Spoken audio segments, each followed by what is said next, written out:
Hello friends, मैं हूं असना फातिमा और आप देख रहे हैं अल्फैज़ एजुकेशन। प्रीवियस वीडियो में हमने ग्रेविटेशन का मास एंड वेट ये डिस्कस किया है, जिसकी लिंक आपको डिस्क्रिप्शन बॉक्स में अवेलेबल है। आज हम देखेंगे numericals, free fall, gravitational potential energy and escape velocity, और यहीं पर इस चैप्टर का एंड हो रहा है। उसी तरीके से इस चैनल पर आप लोगों को तमाम वीडियोस, एनिमेशंस और प्रॉब्लम्स दिए गए हैं, तो चैनल को लाइक, शेयर एंड सब्सक्राइब ज़रूर कीजिए। तो चलिए स्टार्ट करते हैं आज का फर्स्ट न्यूमेरिकल। तो जो न्यूमेरिकल्स आप लोगों को दिया गया है, इसका क्वेश्चन देखिए। If a person weighs 750 newton on earth, how much would be his weight on the moon given that moon's mass is 1/81 of that of the earth and its radius is 1/3.7 of that of the earth। यानी कि ये question के अंदर सबसे पहले आप लोग क्या कीजिए, हमारी समझ के लिए हम इस तरीके से ये क्वेश्चन को सॉल्व करेंगे। सबसे पहले आप क्या कीजिए, यहाँ पर लिखिए मून और यहाँ पर लिखिए अर्थ। यानी कि इस तरीके से हमने मून और अर्थ में दोनों में क्या है, कंपैरिजन करना है। अब एक पर्सन है जिसका वेट जो है वो 750 न्यूटन है अर्थ पर, यानी अर्थ के ऊपर इसका वेट कितना है, 750 न्यूटन। क्या दिया गया है, ये वेट दिया गया है। How much would be his weight on the moon given that moon's mass is 1/81 that of the अर्थ। यानी आप लोगों को पूछ रहा है कि मून पर कितना वेट होगा, यानी कि वेट ऑन मून सरफेस हमको क्या करना है, मालूम करना है। उसके बाद बोल रहा है कि moons mass is 1/81 that of the earth. Moon पर, मून का मास अर्थ के मास का कितना है, 1/81 टाइम्स है मास ऑफ अर्थ का, and radius is 1/3.7 of that of the अर्थ। यानी कि radius of moon it is 1/3.7 the radius of the अर्थ। तो इस तरीके से ये यहाँ पर हम लोगों को क्या है, गिवन जो है वो लिखना है। तो गिवन क्या है, weight on the surface of earth कितना हो गया है, 750 न्यूटन। उसी तरीके से मास ऑन मून दिया गया है अपने को 1/81 times mass of earth. Radius moon पर दिया गया है 1/3.7 टाइम्स रेडियस ऑफ अर्थ, और हम लोगों को वेट ऑन मून जो है वो मालूम करना है। इस तरीके से आप एग्जाम में पहले क्या कीजिएगा, गिवन लिखिएगा। सबसे पहले हम लिखेंगे कि वेट का फॉर्मूला। अब वेट का फॉर्मूला क्या है, आप लोगों को पता है, weight is equals to m into जी।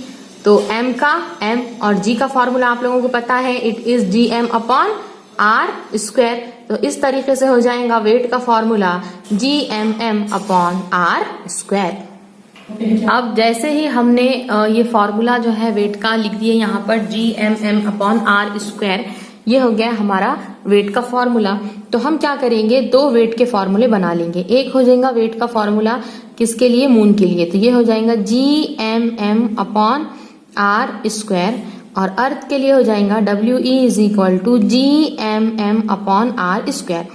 अब जब मून है तो आप क्या कीजिए, ये मास ऑफ मून को m कीजिए, रेडियस ऑफ मून को rm कीजिए। अर्थ है तो यहाँ पर आप me कीजिए, और r के साथ आप क्या कीजिए, re कीजिए। तो इसको हम क्या करते हैं, नंबर दे देते हैं, इक्वेशन नंबर 1, और ये हो गया है आपका इक्वेशन नंबर 2। अब अपने को पूछ रहा है वेट ऑफ मून, तो क्या कीजिए, वेट ऑफ मून को वेट ऑफ अर्थ से क्या कीजिए, डिवाइड कीजिए। तो वेट ऑफ मून कितना है हमारे पास, gmm/rm का स्क्वायर अपॉन अर्थ का कितना है, gmme/re का square. This capital G get cancel, capital M get cancel, it becomes mm/me। अब ये यहाँ पर आप देखिए बच्चे, यहाँ पर क्या गलती कर लेते हैं कि wm के सामने rm लिख देते हैं। ऐसा नहीं है, वेट और रेडियस एक दूसरे के कैसे है, रेसिप्रोकल है, यानी कभी भी आमने सामने नहीं आएंगे। यानी वेट ऑफ मून है तो उसके सामने क्या आ जाएगा, रेडियस ऑफ अर्थ का स्क्वायर है ना, यहाँ पर रेडियस ऑफ अर्थ का स्क्वायर, और रेडियस ऑफ मून जो है ये कहाँ चले जाएगा, नीचे चला जाएगा।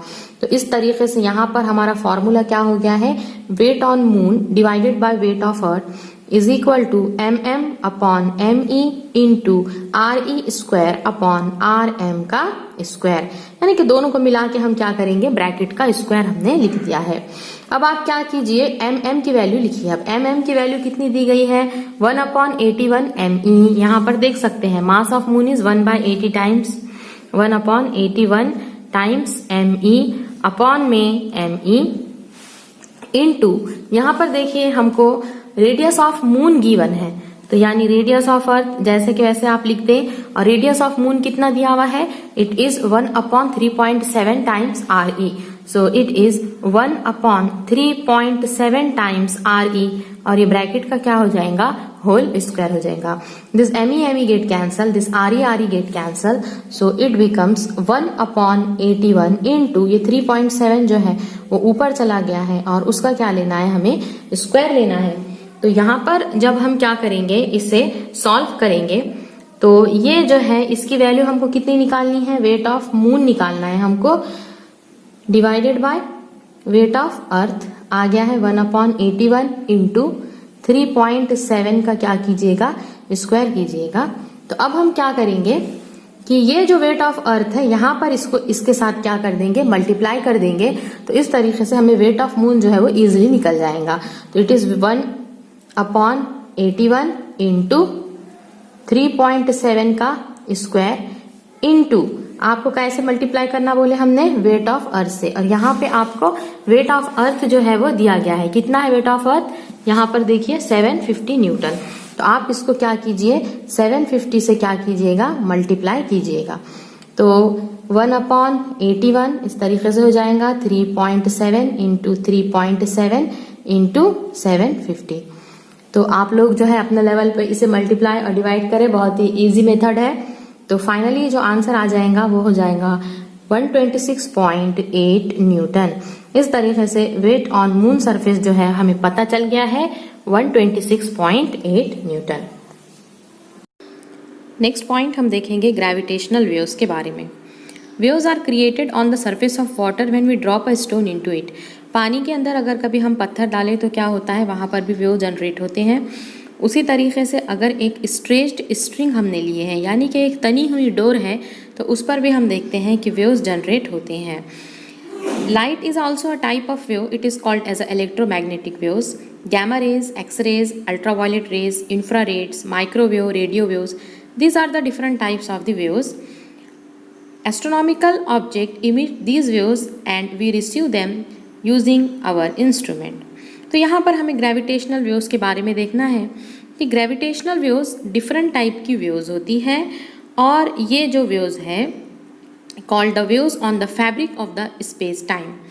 Einstein predicted there existence in 1916। Einstein ने 1916 में इसे प्रिडिक्ट किया था, और ये बहुत ही वीक होती हैं और इसे डिटेक्ट करना बहुत ही हार्ड होता है, डिफ़िकल्ट होता है। Scientists have constructed an extremely sensitive instrument to detect the gravitational waves emitted by the astronomical sources. सबसे पहले ये जान लेते हैं कि ग्रेविटेशनल वेव्स क्या है। ग्रेविटेशनल वेव्स ऐसी वेव्स होती हैं जो बहुत ही क्या है, डिफरेंट टाइप की वेव होती हैं, और एस्ट्रोनॉमिकल सोर्सेस इसे इमिट करते हैं, और इसे डिटेक्ट करना बहुत ही हार्ड है। इसलिए साइंटिस्ट ने एक इंस्ट्रूमेंट जो है वो बनाया है जिसका नाम है LIGO, that is laser interferometric gravitational wave observatory.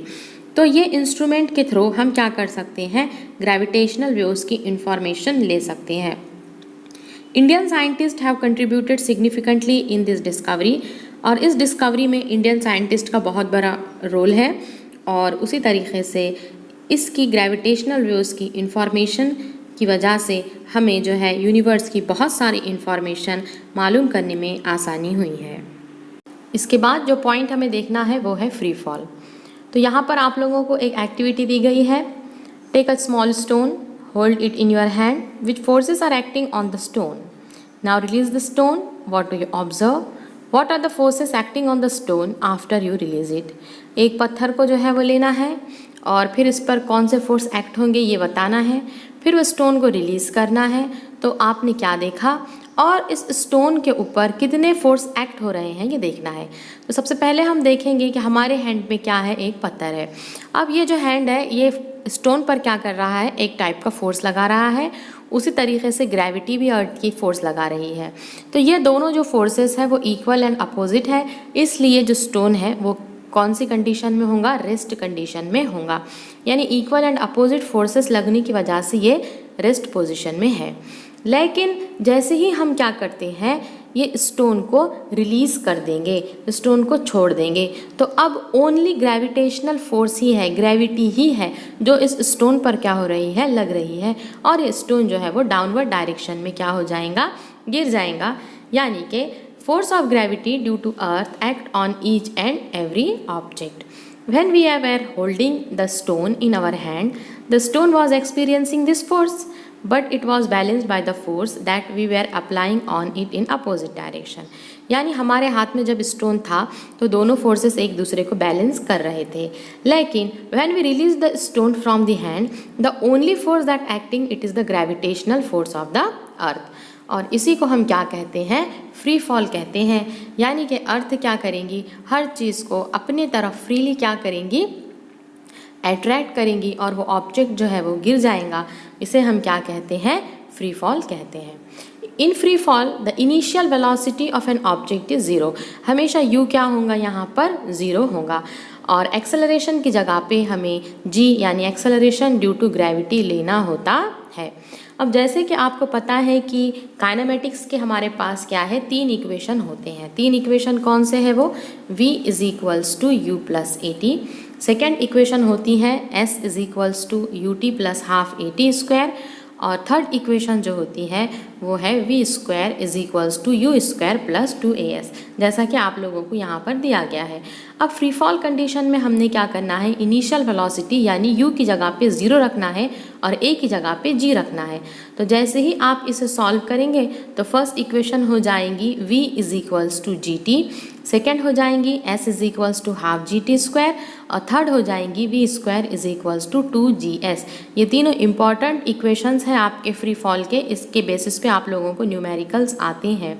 उसी तरीके से एक पॉइंट याद रखना है कि जब भी हम कोई ऑब्जेक्ट को अपवर्ड डायरेक्शन में क्या करते हैं, फेंकते हैं, तो वहाँ पर एक्सेलरेशन ड्यू टू ग्रेविटी यानी कि जी की जगह पर आपको माइनस जी लेना है। ये याद रखें, जब भी अपवर्ड डायरेक्शन होता है तो ए की जगह पे आपको माइनस जी यहाँ पर लेना होता है। नेक्स्ट जो पार्ट हमें देखना है वो है the value of g is same for all object at a given place on the earth. Earth के हर प्लेस पे g की वैल्यू क्या होती है, सेम होती है। यानी पोल पे डिफरेंट है, इक्वेटर पे डिफरेंट है, मगर एक प्लेस पे g की वैल्यू तमाम ऑब्जेक्ट के लिए क्या होती हैं, सेम होती हैं, इर्रिस्पेक्टिव ऑफ देयर मासेस। जिस तरीके से इसे बताने के लिए साइंटिस्ट गैलीलियो ने 1519 में इटालियन सिटी ऑफ पिसा में एक जो है इसने एक एक्सपेरिमेंट किया था, एक डेमोन्स्ट्रेशन यहाँ पर उसने दिया है कि इसने इटालियन सिटी ऑफ पिसा में क्या किया था कि एक हाइट से, एक लीनिंग टावर से क्या किया था, 2 बॉल को जिनके मासेस क्या है, डिफरेंट है, उनको नीचे छोड़ा है। और ये बताता है कि जब ये different masses of an object को ये क्या करता है, सेम हाइट से फेंकता है, तो ये अर्थ पर एक ही टाइम पर क्या हो जाते हैं, गिर जाते हैं। तो बताने का मतलब ये है कि अगर कभी मासेस अगर डिफरेंट हो, जैसा कि आप लोगों को हम ये क्वेश्चन बोले कि एक बिल्डिंग से आपको जो है वो एलिफेंट को छोड़ना है, फीदर को छोड़ना है, स्टोन को छोड़ना है, कोई भी ऑब्जेक्ट है उनको छोड़ना है, तो क्या वो एक साथ नीचे आएंगे? तो यहाँ पर तमाम स्टूडेंट के माइंड में एक टाइप का क्या होता है, कन्फ्यूज़न होता है। वो कहते हैं कि नहीं, एलिफेंट जो है वो पहले गिरेगा, उसके बाद स्टोन गिरेगा और लास्ट में क्या गिरेगा, फीदर गिरेगा। बिल्कुल ऐसा नहीं है। ये तमाम ऑब्जेक्ट जो है वो एक साथ ही अर्थ के ऊपर क्या होते हैं, गिरते हैं। मगर हम ये देखते हैं कि अर्थ के जो है एयर की वजह से, एयर एक टाइप का बॉयंट फोर्स उस पर लगाता है और फीदर का मास जो है वो कम होता है, इसलिए फीदर जो है वो हवा में क्या होता है, फ्लोट होता है, इसलिए वो थोड़ी देर के बाद अर्थ पर क्या होता है, गिरता है। तो ये फ्री फॉल की जो कंडीशन है वो सिर्फ वैक्यूम में ही क्या होती है, सही साबित होती है। जैसा कि यहाँ पर आप लोगों को बताया गया है कि स्टोन है और फीदर है, जब हम दोनों को एक साथ क्या करते हैं, छोड़ते हैं, तो आप देख रहे हैं कि स्टोन जो है वो क्या हो गया है, नीचे गिर गया है और जो फीदर है वो फ्लोट हो रहा है और फ्लोट होने के बाद थोड़ी देर के बाद वो क्या होता है, गिरता है। तो ये इस वजह से हुआ कि एयर का रेजिस्टेंस जो है वो फीदर पर लग रहा था, लेकिन स्टोन ने जो एयर के रेजिस्टेंस को ओवरकम कर लिया है, इसलिए वो क्या है, गिर गया है। लेकिन अगर यही एक्सपेरिमेंट हम वैक्यूम में करें तो बिल्कुल फीदर और जो स्टोन है वो एक साथ जो है वो अर्थ पर गिरते हैं। तो इस तरीके से आप लोगों को जो एक्सपेरिमेंट है, यहाँ पर लिंक आपको दी गई है, यूट्यूब पर जाकर आप उसे क्या है, चेक कर सकते हैं, बुक में भी आपको इसकी लिंक दी गई है, तो एक्सपेरिमेंट आप ज़रूर देखें। नेक्स्ट हम देखेंगे पोटेंशियल एनर्जी के बारे में। तो पोटेंशियल एनर्जी क्या होती है? Potential energy it is the energy stored in the body due to its position और स्टेट। जब भी कोई ऑब्जेक्ट के अंदर उसके स्टेट की वजह से, पोजीशन की वजह से जो एनर्जी स्टोर्ड होती है, इसे हम पोटेंशियल एनर्जी कहते हैं। पोटेंशियल एनर्जी यहाँ पे बताई गई है आपको, elastic potential energy, gravitational potential energy and chemical potential energy. तो आज हम देख लेते हैं अर्थ ग्रेविटेशनल पोटेंशियल एनर्जी यानी कि क्या है। तो सबसे पहले यहाँ पे पोटेंशियल एनर्जी की डेफिनेशन दी गई थी, the energy stored in an object because of its position और state is called a potential energy. यानी कि जैसे जैसे हम अर्थ से क्या होते हैं, दूर जाते हैं, हाइट हम क्या करते हैं, बढ़ाते हैं, वैसा वैसा क्या होता है, पोटेंशियल एनर्जी की वैल्यू भी क्या होती है, बढ़ती है। तो जब हम बोलते हैं कि ग्राउंड पे पोटेंशियल एनर्जी की वैल्यू क्या होती है, 0 होती है, और जब हाइट स्मॉल होती है as compare to the radius of earth, ऐसे टाइम पर हम पोटेंशियल एनर्जी का फॉर्मूला mgh ले लेते हैं। लेकिन हमें पता है जैसे जैसे हम हाइट को क्या करेंगे, बढ़ा देंगे, तो वैल्यू ऑफ g भी क्या हो जाती है, डिक्रीज हो जाती है with increase in the height. तो ऑब्जेक्ट को हमने क्या किया है, इनफाइनाइट डिस्टेंस पर ले गए हैं। इनफाइनाइट डिस्टेंस पर ले जाने पर g की वैल्यू क्या हो जाएंगी, 0 हो जाएंगी, यानी कि अर्थ ग्रेविटेशनल फोर्स उस ऑब्जेक्ट पर क्या हो जाएगा, 0 हो जाएगा। ऐसे टाइम पर हमें जो है ग्रेविटेशनल पोटेंशियल एनर्जी का जो फार्मूला है वो निगेटिव लेना होता है, माइनस में लेना होता है, और उसका फार्मूला हो जाएगा -gmm/r+h। यानी कि जब भी हम कह रहे हैं कि एक इनफाइनाइट हाइट पर हमने ऑब्जेक्ट को लेकर चले गए हैं, इस टाइम पे पोटेंशियल एनर्जी का फॉर्मूला माइनस होता है -gmm/r+h। यहाँ पर g यूनिवर्सल ग्रेविटेशनल कांस्टेंट है, capital M mass of earth है, small m mass of object है, r रेडियस ऑफ अर्थ है, और h जो है वो हाइट है, कहाँ से, फ्रॉम द सरफेस ऑफ अर्थ से।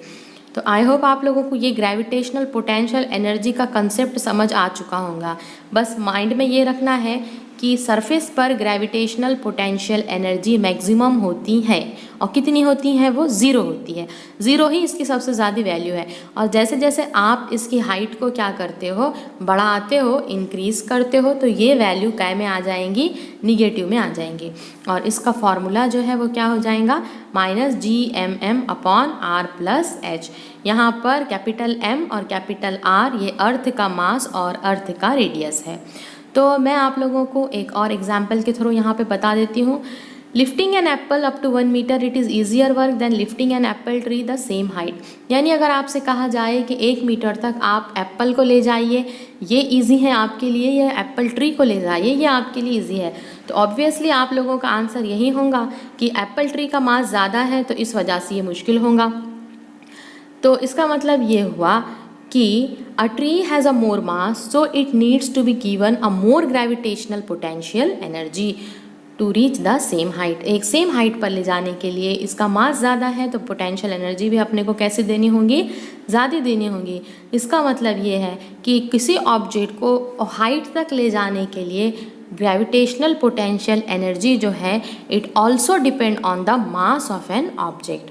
सो a change in gravitational potential energy also depend on the mass of the object that is changing height। यानी जो फॉर्मूले में हमने देखा था potential energy is equals to -gmm/r+h, इस फॉर्मूले में स्मॉल m है यानी मास ऑफ एन ऑब्जेक्ट है, और h यानी कि हाइट है, यानी उस हाइट तक पहुंचने के लिए मास भी क्या होता है, रिस्पॉन्सिबल होता है। जितना ज़्यादा मास होगा उतनी ज़्यादा ग्रेविटेशनल पोटेंशियल एनर्जी अपने को देनी होगी। इसके बाद जो पॉइंट हमें देखना है वो है escape velocity. We have seen when a ball is thrown upward, its velocity decreases। यानी जब हम बॉल को ऊपर की तरफ फेंकते हैं तो हम ये देखते हैं कि उसकी वेलोसिटी क्या हो जाती है, कम हो जाती है, और अर्थ ग्रेविटेशनल फोर्स की वजह से वो बॉल नीचे की तरफ क्या है, गिरता है। यानी कि एक सर्टेन हाइट पर पहुंचने के बाद उसकी वेलोसिटी क्या हो जाती है, 0 हो जाती है, और फिर वो क्या हो जाता है, डाउनवर्ड डायरेक्शन में गिर जाता है। यानी कि मैक्सिमम हाइट वो कहाँ तक ऊपर तक जाएगा ये डिपेंड होगा इसकी इनिशियल वेलोसिटी पर। यानी आप जितने ज़ोर से बॉल को क्या करेंगे ऊपर की तरफ फेंकेंगे तो उतनी हाइट तक क्या हो जाएगा, पहुँच जाएगा। तो according to Newton's third law, third equation of motion, that is v square is equals to u square plus 2as। अब v यानी क्या है, फाइनल वेलोसिटी है, और a यानी एक्सेलरेशन है। तो फाइनल वेलोसिटी तो हम देखे हैं कि एक हाइट पर पहुंचने के बाद 0 हो गई है, तो v की जगह पे हम 0 ले लेंगे। और एक्सेलरेशन, जब बॉल ऊपर की तरफ फेंक रहे हैं तो पिछले टाइम भी हमने आपको बताया है कि एक्सेलरेशन आपको निगेटिव लेना होगा और वो हो जाएगा -g, यानी a की जगह पे -g रखना है और v की जगह पे 0 रखना है। तो इक्वेशन में रखते हैं हम v की जगह पे 0 is equal to u square plus 2 का 2, a की जगह पे -g रखे हैं और s की जगह पे s। अब जब हम इसे सॉल्व करेंगे तो यू स्क्वायर को क्या करेंगे, इक्वेशन से इज इक्वल टू से पहले ले लेंगे लेफ्ट हैंड साइड में, तो ये हो जाएगा -2gs, और जब s हो जाएंगी -u स्क्वायर अपॉन 2g। तो ये s क्या है, ये s है maximum height of the ball, यानी कि बॉल कितनी मैक्सिमम हाइट तक क्या हो सकता है, पहुंच सकता है। इंपॉर्टेंट फार्मूला है, आपको प्रॉब्लम्स इसके ऊपर आप लोगों को आती है कि maximum height of the ball कितनी होंगी, तो कितनी होंगी वो, s is equals to -u square upon 2g। इसका मतलब ये हुआ कि जितनी इनिशियल वेलोसिटी क्या होंगी, ज़्यादा होंगी, उतना ज़्यादा हाइट तक वो बॉल क्या हो जाएगा, पहुँच जाएगा। दस the higher the initial velocity the larger is the height reached by the ball. यानी हमें क्या करना है, इतनी ज़्यादा इनिशियल वेलोसिटी देना है कि वो अपनी जो अर्थ की ग्रेविटी है उसको क्या करे, अपोज कर सके। तो अब हम क्या करते हैं कि इनिशियल वेलोसिटी को इंक्रीज़ करते हैं, इतना ज़्यादा बढ़ाएंगे कि वो लार्जर हाइट के ऊपर क्या हो जाएगा, पहुंच जाएगा। And above a particular value of initial velocity of the ball is able to overcome the downward pull by the earth and can escape the earth forever and will not fall back on the earth। यानी इतनी ज़्यादा initial velocity की हमको value बढ़ा देनी है कि ball पर ग्रेविटी का कोई भी असर ना हो, और अगर बॉल पर ग्रेविटी का असर नहीं होगा तो बॉल मैक्सिमम हाइट तक कहाँ तक भी चले जाएगा और वापस से पलट के अर्थ की तरफ नहीं आएगा, यानी कि वो अर्थ से हमेशा के लिए क्या हो गया है, इस्केप हो गया है, भाग गया है। तो जो वेलोसिटी हमने उसको भगाने के लिए दिया है, ये वेलोसिटी को हम क्या कहते हैं, इस्केप वेलोसिटी। और वो इस्केप वेलोसिटी को हम कंजर्वेशन ऑफ एनर्जी का जो लॉ है उससे हम मालूम करते हैं। Law of conservation of energy क्या है, energy can neither be created nor be destroyed, it can be converted from one form to another form, the total energy in the universe always remains constant. यानी हमने escape velocity में क्या देखा कि escape velocity में आप उस object को इतनी इनिशियल वेलोसिटी इतनी ज़्यादा दे दीजिए कि वो अर्थ के ग्रेविटेशनल फील्ड से क्या हो जाए, बाहर निकल जाए और कभी भी लौट कर वापस अर्थ की तरफ ना आए। ऐसी वेलोसिटी को हम इस्केप वेलोसिटी कहते हैं।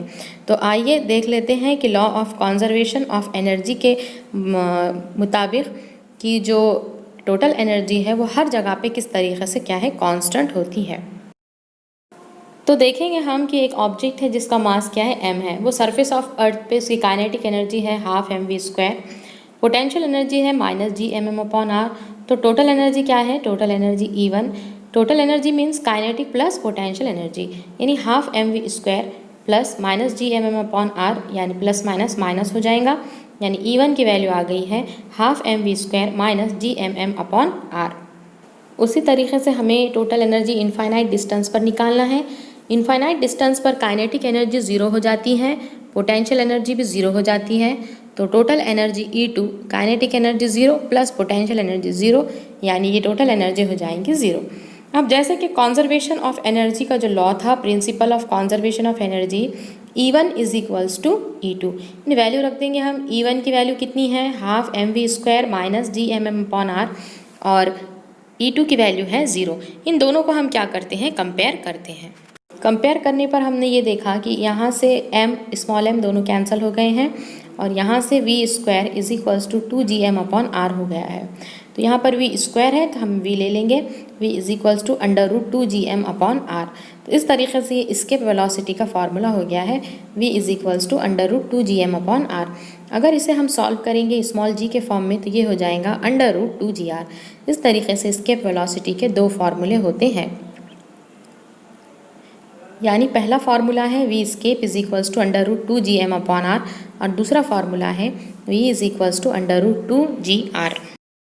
नेक्स्ट हमें देखना है एग्जाम्पल, स्केप वेलोसिटी मालूम करनी है मून के सरफेस पे। तो यहाँ पर आपको mass of moon given 7.34 into 10⁻22 kg and radius of moon है 1.74 इंटू 10⁻6 मीटर। कैपिटल जी की वैल्यू आप जानते हैं 6.67 इंटू 10⁻11। तो स्केप वेलोसिटी का फॉर्मूला हो जाएगा v escape is equals to under root 2gm upon r. Value put करने पर जो आंसर आ जाता है वो है 2.37 किलोमीटर पर सेकेंड। यानी कि मून के सरफेस पर जो वेलोसिटी है स्केप वेलोसिटी वो है 2.37 किलोमीटर पर सेकेंड। सिमिलरली आपको अर्थ के ऊपर भी स्केप वेलोसिटी मालूम करने के लिए आ सकता है। तो चलिए ये देख लेते हैं। सिमिलर प्रॉब्लम जो आप लोगों को एग्जाम में आ सकता है कि आप लोगों को मालूम करनी है escape velocity on the surface of earth. Earth के सरफेस पे हमको क्या करनी है, स्केप वेलोसिटी मालूम करनी है। तो किस तरीके से मालूम करेंगे, सबसे पहले हम स्केप वेलोसिटी का क्या करते हैं, फॉर्मूला लिख लेते हैं v escape is equals to under root 2gm upon r. अब आपको पता है कि 2 की वैल्यू 2 है, g की वैल्यू जो है यह है 6.67 into 10⁻11 into mass of earth कितना है 6 into 10⁻24 upon radius of earth it is 6400 kilometre यानी 6.4 इंटू 10⁻6। जब हम इसे पूरी तरीके से सॉल्व करेंगे तो इसका आंसर जो है ये आ जाएगा 11.2 किलोमीटर पर सेकंड। इस तरीके से ये अर्थ की स्केप वेलोसिटी हो गई। जैसा कि यहाँ पर मून की स्केप वेलोसिटी है 2.37 किलोमीटर पर सेकेंड। तो आपको पॉसिबल जो है ये दोनों भी क्वेश्चन आ सकते हैं, या तो मून की स्केप वेलोसिटी पूछ सकता है या अर्थ की स्केप वेलोसिटी पूछ सकता है। तो आज के ग्रेविटेशन में जो भी पार्ट आप लोगों को हमने बताए हैं, आई होप आप लोगों के वो तमाम पॉइंट क्लियर हो चुके होंगे। इसी तरीके से ये चैप्टर यहाँ पर एंड होता है। इसके न्यूमेरिकल्स और उसी तरीके से इसके एनिमेशंस, इसके लॉज बहुत ही ज़्यादा इम्पॉर्टेंट है एग्ज़ाम पॉइंट ऑफ व्यू से तो है ही। उसी तरीके से 11th 12th इंजीनियरिंग के हिसाब से भी आप लोगों को बहुत ही ज़्यादा ये इसके क्वेश्चंस आते हैं। तो अल्फाज चैनल पर जिस तरीके से 10th 11th 12th के वीडियोस अपलोड किए जा रहे हैं तो आप उसे ज़रूर देखिए और दूसरों को भी शेयर कीजिए। तो चैनल को लाइक, शेयर एंड सब्सक्राइब ज़रूर करें। मिलते हैं आप सबसे नेक्स्ट वीडियो में।